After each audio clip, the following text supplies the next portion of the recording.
ಮೊನ್ನೆ 27ನೇ ತಾರೀಕು ಜುಲೈ ತಿಂಗಳು ಒಂದು ಆದೇಶ ಬಂದಿದೆ ಸುಪ್ರೀಂ ಹೈಕೋರ್ಟಿಂದ ಡಬಲ್ ಬೆಂಚಲ್ಲಿ.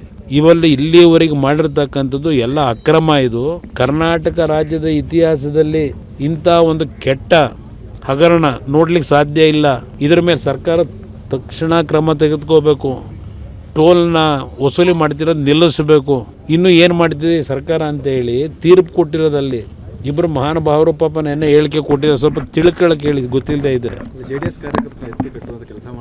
ಎತ್ಕಟ್ಟು JDS ಕಾರ್ಯಕರ್ತರ ಅಲ್ಲ, ಇಡೀ ರಾಜ್ಯದ ಜನನೇ ಎತ್ಕಟ್ಟಬೇಕಾಗಿದೆ. ಇಂಥ ದೊಡ್ಡ ಹಗರಣ ಆಗಿದೆ. ಇವತ್ತಿನವ್ರಿಗೆ ಯಾತಕ್ಕೆ ಬಾಯಿ ಮುಚ್ಕೊಂಡಿದ್ದೀರಿ? ನಿಮಗೂ ಅವ್ರಿಗೂ ಸಂಬಂಧ ಏನು? ನಾವಿರೋದು ಈ ರಾಜ್ಯದಲ್ಲಿ, ಜನ ನಮ್ಮನ್ನು ಆಯ್ಕೆ ಮಾಡಿರೋದು, ಈ ಶಕ್ತಿ ಕೊಟ್ಟಿರೋದು, ರಾಜ್ಯದಲ್ಲಿ ಯಾವೊಂದು ದುರಾಡಳಿತ ನಡೀತದೆ, ಯಾವ ರೈತರು ಭೂಮಿನ ಲಪಟಾಯಿಸ್ತಕ್ಕಂಥ ಕೆಲಸ ಯೋಜನೆ ಹೆಸರಲ್ಲಿ ಮಾಡ್ತಾರೆ, ಅದಕ್ಕೆ ಧ್ವನಿ ಎತ್ತಿ ರೈತರ ಪರವಾಗಿ ನಿಲ್ಲೋದಕ್ಕೆ ನಮ್ಮನ್ನು ಜನ ಶಕ್ತಿ ಕೊಟ್ಟಿರೋದು. ಆ ಶಕ್ತಿನ ರೈತರಿಗೋಸ್ಕರ ಉಪಯೋಗ ಮಾಡ್ತೀವಿ. ರಾಜ್ಯದಲ್ಲಿ ಸರ್ಕಾರ ನಡೆಸೋರು ಹಗರಣ ಮಾಡಿದ್ರೆ ಅದರ ವಿರುದ್ಧ ಹೋರಾಟ ಮಾಡ್ತಕ್ಕಂಥವ್ರು ನಾವು. ಪಾಪ ಈಗಿನ ಇಲ್ಲಿಯ ಶಾಸಕ ಒಂದು ಬಾರಿ ನನ್ನ ಜೊತೆಲೇ ಇದ್ದ.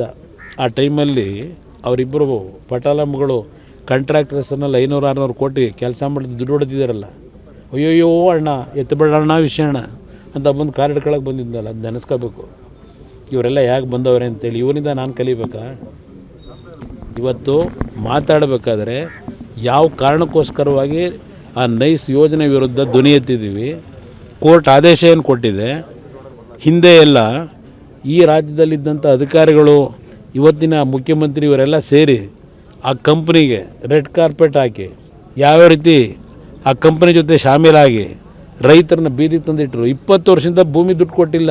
ಕೋರ್ಟಲ್ಲಿ ಹೇಳ್ತಾರೆ ಇದೇ KDB ನೈಸ್ ಕಂಪ್ನಿ ಮಾಲೀಕರು.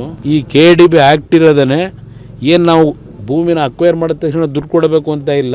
ಯಾವಾಗ ನಮ್ಮ ಕೈಲಾಗುತ್ತೋ ಕೊಡ್ತೀವಿ. ಅಲ್ಲಿವರೆಗೆ ರೈತರು ಕಾಯಬೇಕು ಅಂದರೆ ಇವತ್ತು ಏನಾಗಬೇಕು?